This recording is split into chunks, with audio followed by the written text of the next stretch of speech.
Hi, and welcome to the Child and Family Development Podcast. I'm Gretchen Hunter, a licensed psychologist and your host. And I'm so excited to have a wonderful special guest in our Back to School series, Julie. I'll let her introduce herself and most notably her prior school background before joining Child and Family. Hi, I'm Julie. I'm an educational specialist here at Child and Family Development. Previously, I served as a general ed teacher, special ed teacher, principal, and really with kids in all grades, preschool through high school. So I'm excited to be here today.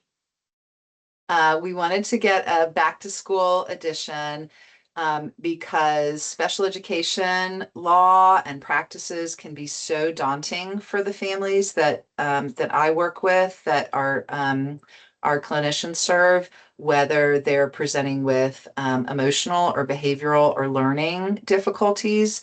We get questions every day about how to navigate local school systems and really these federally protected programs. And so really wanted to get a primer together to help families understand some vocabulary and to give an overview of some of their rights and responsibilities so you can approach your school with confidence heading into this school year. So um, many parents face the moment when they try to figure out whether their kid needs extra support and whether getting, a formal plan together is the right move. And that really can be a tough decision because we want to provide support that's needed, but not overshadow the rest of their school experience. So this is kind of once you've decided that needs are there and really want to formally partner with the school and develop an accommodation plan. So wanting to focus on 504 plans and IEPs because those are so consistent across states and counties, and so really give you a framework. So Julie, can you get us started and introducing what are 504 plans and IEPs? Yes, sure. Absolutely. Both 504 plans and IEPs are legal documents, and they are really there to ensure that your child receives any of the supports that they might need in school so that they can achieve their full potential. They are both protected under federal law. Public schools are definitely required to follow them, but they do work so differently. So it is important to know the difference between the two. Go ahead. Well, yeah, no, I mean, I like to, describe these in very shorthand ways, as we're providing psychoeducational evaluations and assessment and say a new diagnosis of a learning disability or a new diagnosis of ADHD. A 504 plan really outlines accommodations that are changes to the student's learning environment. So they're tools to help the child access the same curriculum as their peers. And an IEP really differentiates to say that because of the unique learning needs of the student, they really need different learning tools. And so one is accommodating and one is providing different instruction. And I feel like that's correct me if I'm wrong, but No, that's a very simplistic way to think about it. very simplistic. I do. I often think of it as the IEP. The biggest difference is the um, specialized instruction they may receive. And so that's really the biggest difference there. Absolutely. Mhm. Yeah. Great. Go ahead. Yeah. All Tell us more. right. There's so much there is so much to learn about both plans.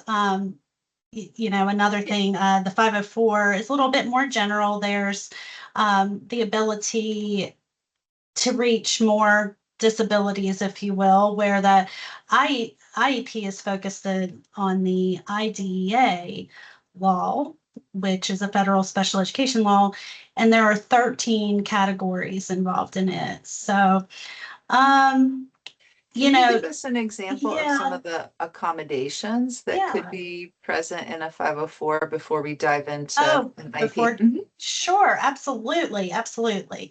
So some very common accommodations that you might see on either kind of plan would be things like extra time on Okay. test, preferential seating, which could be anything from maybe being in closer proximity to the teacher or somewhere in the classroom to minimize distractions, uh, providing breaks when needed, maybe allowing some kind of fidget tool or special seating, written instructions, in addition to just verbal instructions, having a checklist, all kinds of things like that. They Okay. don't change what they're learning, they just change maybe how they're getting there. Mhm. That makes a lot of sense. Thank you. And who decides what accommodations are appropriate? Like, how does that Well, get decided? yeah, a lot of that happens through the evaluation process and deciding what the child needs. Every kid is so different. So, but the whole team is involved. It's not a one person decision to be made, especially when we move on to that IEP team. Um, you are not making the decision alone, or the Yeah, educators are not. The parents are involved, that whole process as well. that makes sense. Yeah. Okay, back to IP. Sorry to get you off. Okay, so Yeah. IEP is special education law Yeah, and specially just absolutely. yeah. So again, the biggest difference is that you will have this will include specialized learning, and the IEP may also have accommodations and modifications. Modifications could change a little bit of what the child could be learning, um, and maybe a little bit of changes to the curriculum. They are, going through that, there's an IEP team that is developed. And on that team, the parent, of course, uh, you have to give the consent to have the full, complete evaluation and placement for these specialized services. But by law, the IEP team must include the parent, a general education teacher, a special education teacher, the LEA representative, which is really someone from the school district, or that has the authority in order to approve any kind of resources and things that are being put into place. Okay. That's often your principal or an assistant principal at the school, a school psychologist or a specialist who actually can interpret the evaluation results. And then sometimes a translator is on the team if it's needed, for those purposes. So the other important thing with IEPs that's very, very different is that they are going to include measurable annual goals, progress monitoring towards those goals, and they have to be reviewed at least once a year. Also with the IEP, anytime changes are needed to the IEP, the parent can request a meeting to get an update or to make any changes. But when that happens, that full IEP team needs to be a part of making those changes in the IEP.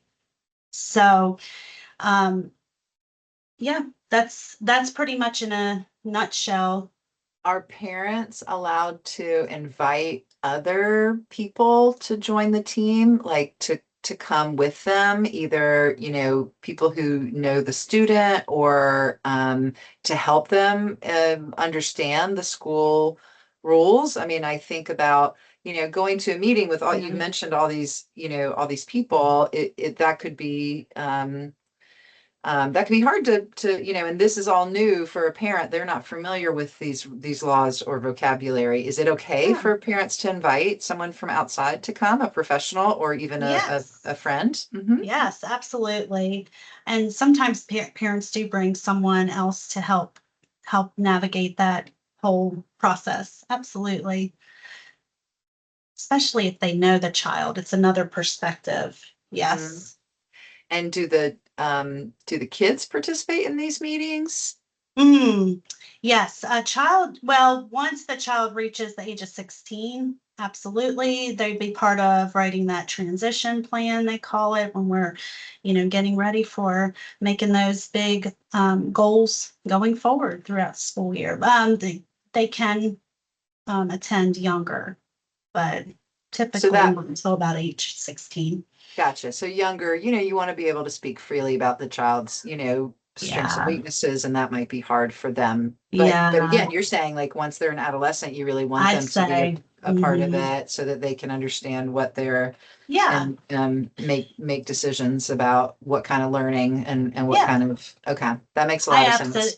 yeah, absolutely would encourage that at especially 16, 17 years old, because they're getting ready to go to on, and that gives them a chance to kind of advocate for themselves as hmm well. hmm Mhm. Okay, so when should parents consider getting an evaluation for their child? Mm, How do they know if academic concerns are likely, whether or is mhm. it a more short-term kind of motivation or effort or something that the parent needs to kind of handle at home with, Yeah. consequences? That's a great question, and it is so different child per child, but you might want to explore an evaluation for your child if they've been struggling, maybe pretty significantly with reading, writing, math, even organization. A lot of people don't think about that as much, but Mm, organizational skills.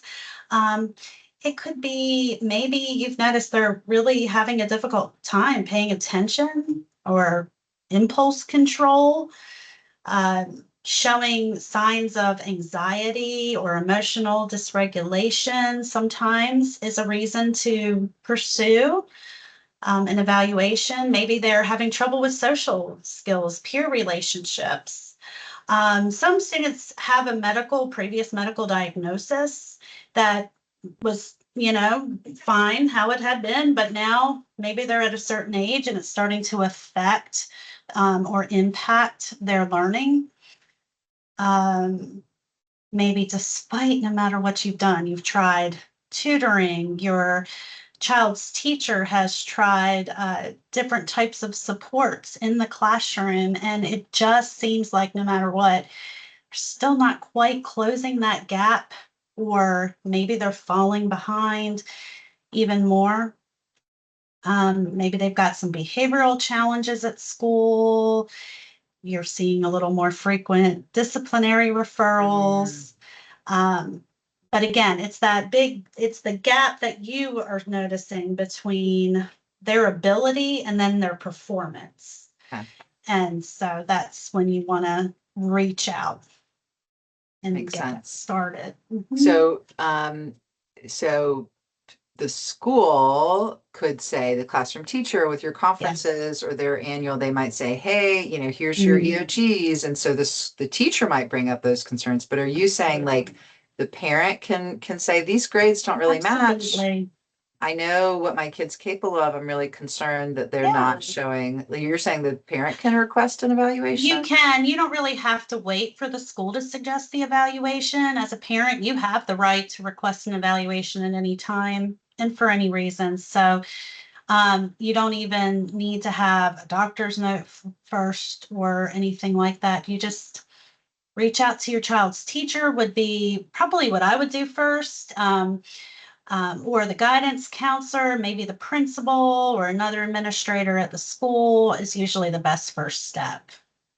Mhm. I think about, for a lot of different conditions with kids, early Mhm. intervention, Mhm. parents hear that the idea of paying attention to developmental milestones and that does that, um, do you see that as being the same kind of mechanism, that it's better to assess and support kids early on in elementary school rather than kind of a wait and see Mhm. approach? In the schools? Do you see that as well? Oh, yes, I definitely agree. Research, supports that early intervention, which is identifying, supporting students as soon as a concern emerges, actually will lead to better academic and social and emotional outcomes. So the sooner you get your child support, the sooner they can build confidence and skills. So there's actually never a downside to asking questions and exploring whether your child may, benefit from a little extra support or intervention or even an evaluation. And then if it leads to something like a 504 or an IEP, there's really no downside to beginning that process and asking those questions of the professionals at the school. Absolutely. Um, Julie, can you walk us through kind of the evaluation process, what families should expect? Sure. Yeah.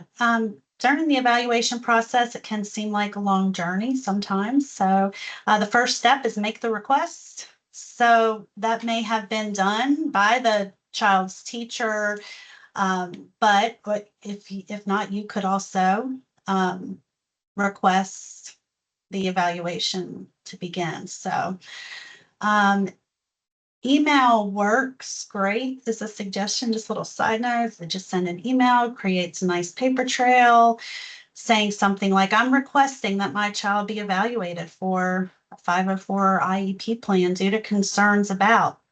Be very specific. Is it reading? Is it attention? Is it anxiety? Keep it simple, specific. You don't need very big, lengthy explanation because the school actually will start to gather detailed information during the evaluation if they have not already. So that's step one. It's just get started. Step two, you would review. There'll be a review of the referral request, the parent consent you will have to do once your child's teacher requests the evaluation. A meeting should take place to determine the need for the evaluation. And then you and the members of the team will likely look at the data to support the need for further evaluations. And some of those things might be response to intervention. You may have heard of that. Those are the things that they've tried at school in the classroom.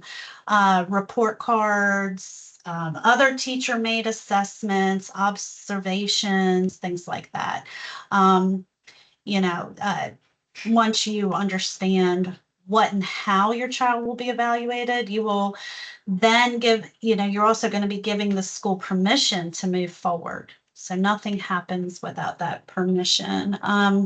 After that, comes the assessment. The school will start to conduct the evaluations in the area of concern. It might include academic achievement tests. So that would be reading, writing, math, cognitive assessments. So, a lot of people think IQ or processing speed, working memory, those kinds of things. Might be some behavioral or emotional screening involved. And then, if it's relevant, it could be a speech or language evaluation.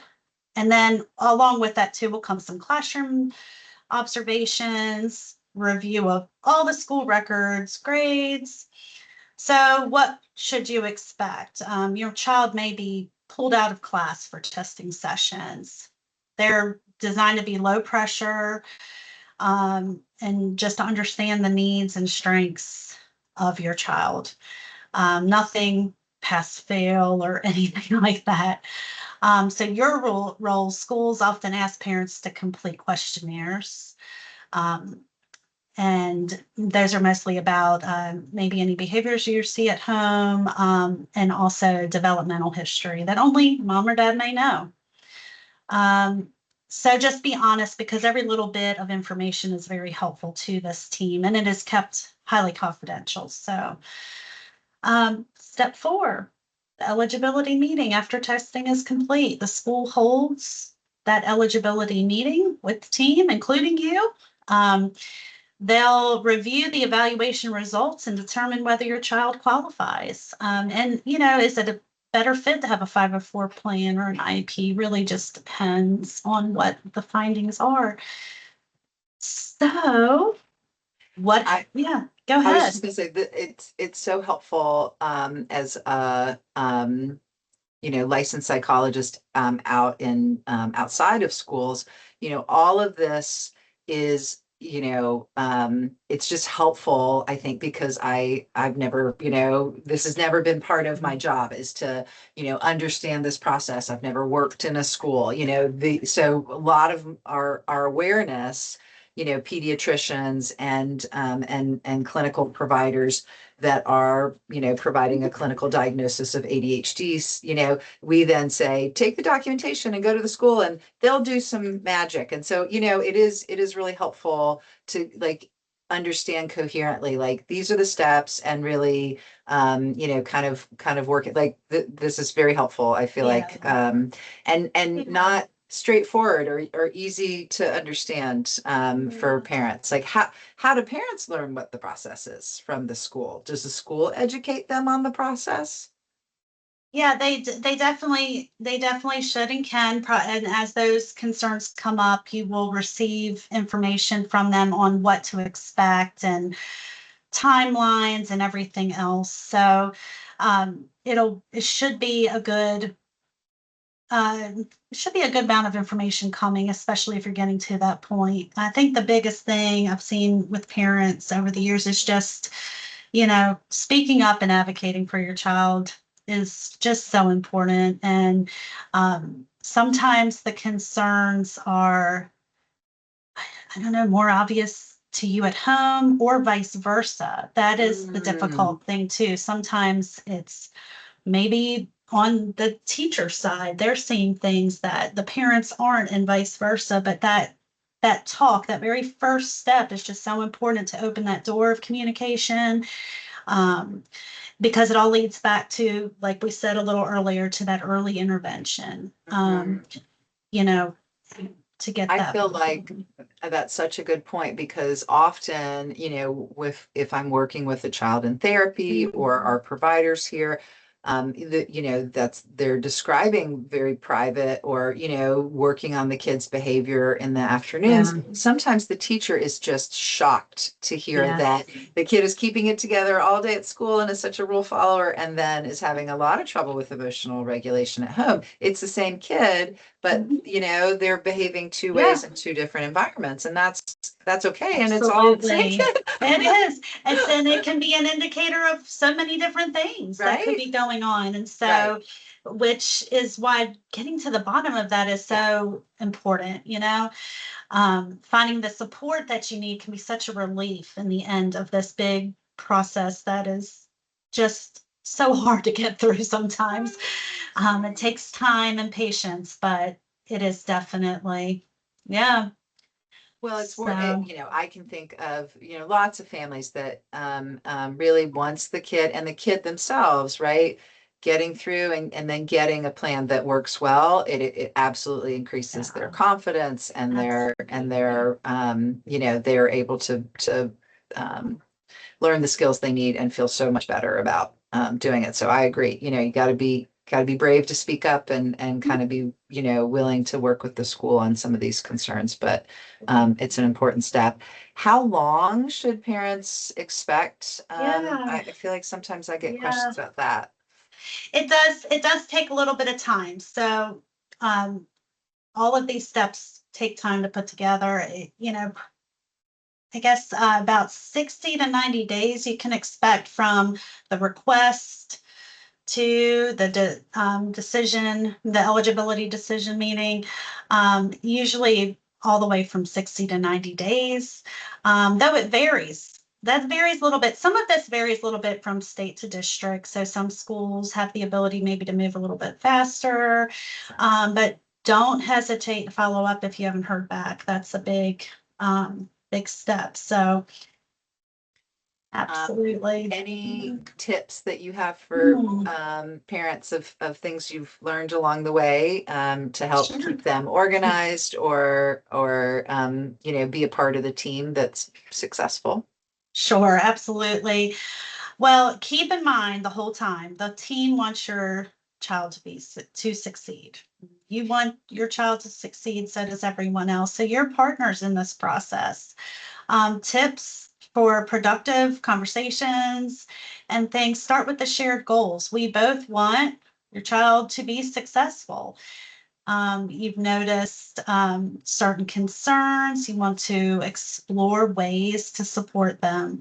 Be specific, not vague. Instead of my child struggles, maybe say my child has trouble with multi-step math problems and often leaves assignments incomplete.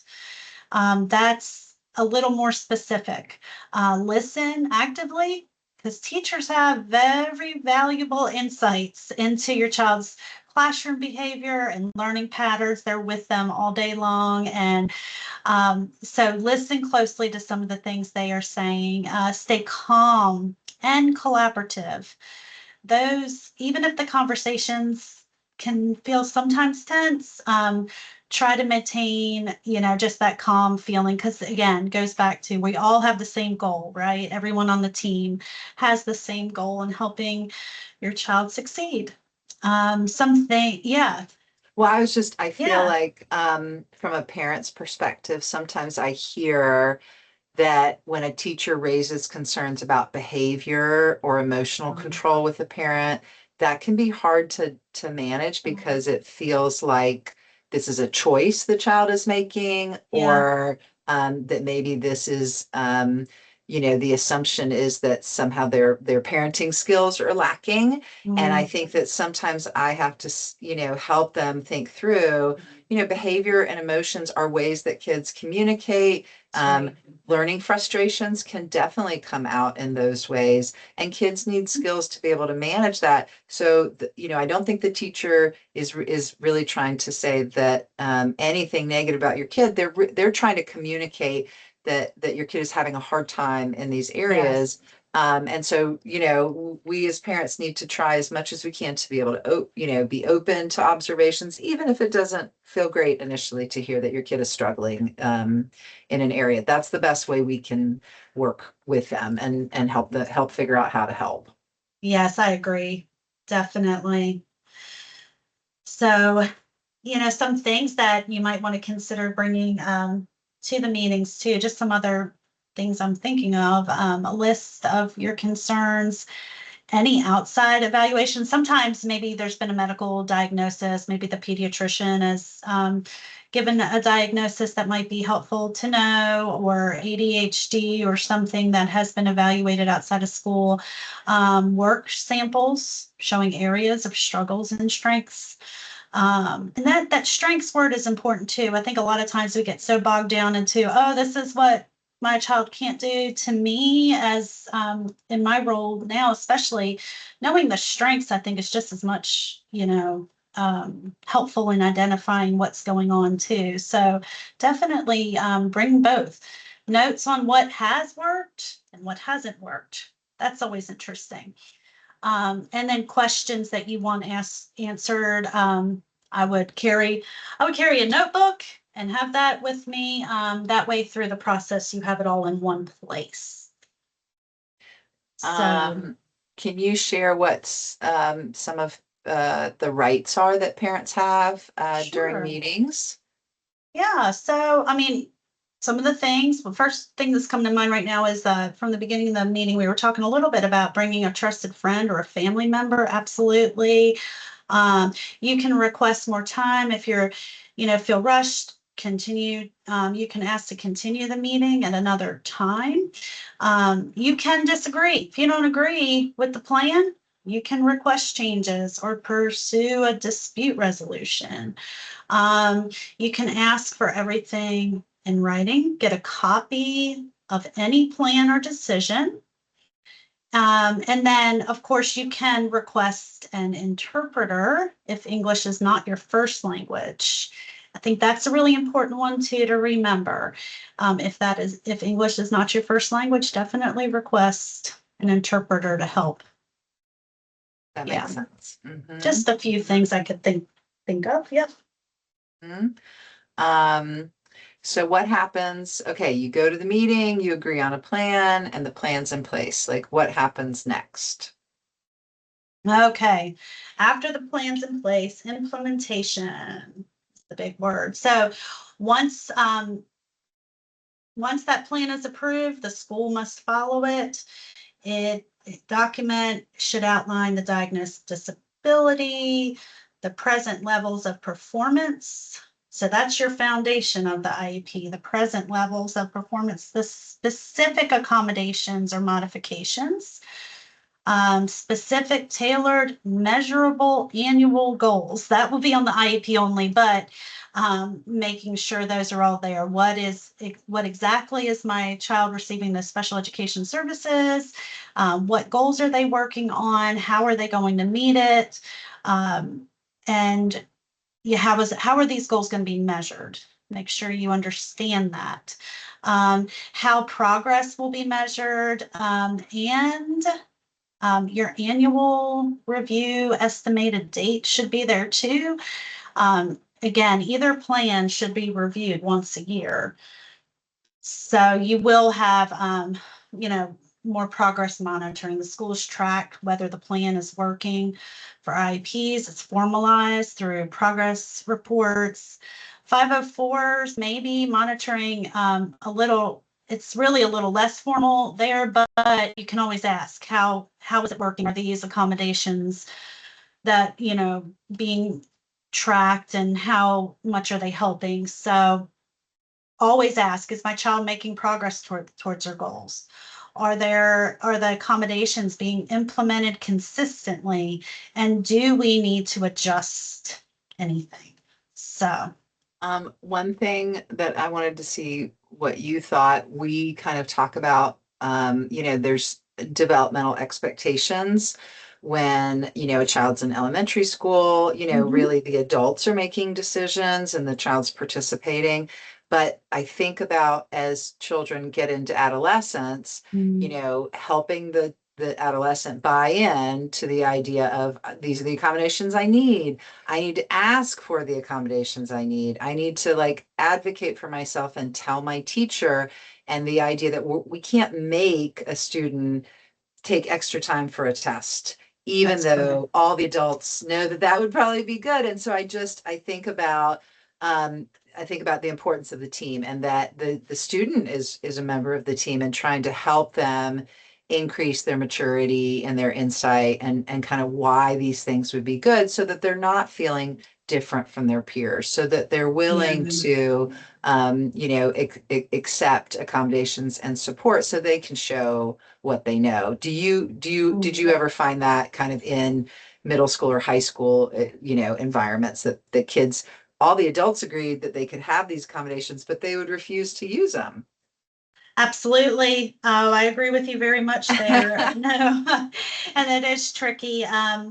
Back in when I was a special education teacher working with middle schoolers, that was something that I did a lot with the middle school students that I work with. I would try to talk to them about, okay, do you understand? This is the reason behind it. This is, here's what we need to do, and trying to follow up with them as much as I could at school. And I would encourage the parents to, because like you said, there's only so much that at some point, and the older they get, the more it becomes on them to make sure everything, they're switching classes. They have several teachers. Middle school and high school teachers have a lot of students. So Mhm, keeping up mhm. with all of it too sometimes can be tricky, but they do want to help. So never is it a bad thing for the child to say, oh, do you think you could move me a little closer to the front to be near you? And those kind of things. Mhm, Absolutely. Yeah. mhm. But it's a Are- challenge. It is, Mhm. well, and then by the time you get to college, right? I mean, Oh, then you're an adult and you have to totally. bring, and say, excuse me, professor, these are The this is, so parents yeah, can have no, yeah, you don't have any yeah. say anymore at that point, right? So that's another reason why, if the child's planning to go to Hmm. college, to really understand the what and why and how that they need in their whole learning process, so that they can go to college. And that's a whole nother topic, but they can definitely, get those accommodations they need in college as well. So yeah, Okay, wrapping up, if sure. you had kind of things to remember for parents, what should they get ready to do if they're gonna request support from the school? Okay, so let's see. Well, I guess some things that you just need to remember: next steps, document your concerns, keep notes for maybe 1 or 2 weeks. If you're just starting to think this, we're at the beginning of the school year, so actually just such a perfect time, right? So start just kind of documenting those concerns for a few weeks. If you are not seeing what you would consider as progress, then contact your child's teacher. If parent teacher conferences all usually naturally happen in the fall, sometime around September or October, but you don't have to wait till then. Speak up a little sooner if you're seeing things are not quite Mhm. clicking that first month or so of school. Submit your request in writing if you are getting to that point that you do want to have a evaluation. Prepare for the process with your organized records. Keep everything, like I said, in that notebook or binder, so that you can show up to the meetings ready to collaborate, ready to share what your journey has looked like so far. Um, and just remember, you're not alone. Many parents have walked through this path and found, success during this time. And you have professionals there at the schools that are happy and willing and can help you navigate the specifics throughout the entire time. So, yeah. Definitely. Yeah. And just to, put it in perspective, going through a school process can be a lot. Mhm. And we definitely, I mean, since 1980, we've been Yeah, providing private psychoeducational yeah, evaluation services to help families, absolutely. answer referral questions from physicians about diagnoses, and certainly to give, a detailed perspective to families so they feel very well versed in what their child's profile is, what exactly they need, Yes. and then are able to go and really effectively advocate in the school environment. And so, being able to work with, professionals inside school, outside school, to really get everything that a kid needs, is really, Absolutely. we'd love to help. And so, a nice mixture that we see from families is the child might get small group instruction speech therapy. That, Mhm. weekly speech therapy might be part of their IEP goal, and that's wonderful. And the goals that they're working on are very appropriate for the school setting. But the Yep. child also is having articulation issues or feeding issues or something that wouldn't be part of the school environment, but is more Right. clinically based. And so the That's family right. also, seeks, outside clinic-based speech therapy. And so, kids may need, and that's just, Multiple. one example, but in terms Yeah. of, or maybe they need reading intervention in school, Yeah. and they also need to work with a mental health counselor outside of That's school right. on That's emotion right. regulation. So Yeah. absolutely, working with your school, and your school team, is incredible, but knowing that kids may need more than what is available within the school day or the school halls, Absolutely. and that's a perfectly reasonable thing to understand and pursue. And certainly pediatricians can be helpful to guide families to local resources, as part of their, if they're Absolutely. needing services that are not available as part of their school day. Absolutely. Yeah, and we Hmm. can provide a lot of these evaluations and, like you said, go a little deeper Hmm. here as well. So, yeah, Thank you so much for absolutely. joining. This is a lot of good Yes. information. I feel like you've Oh, synthesized it for is a us, so lot. parents have a Yeah, good primer back to school. Thank absolutely. you. Thank you.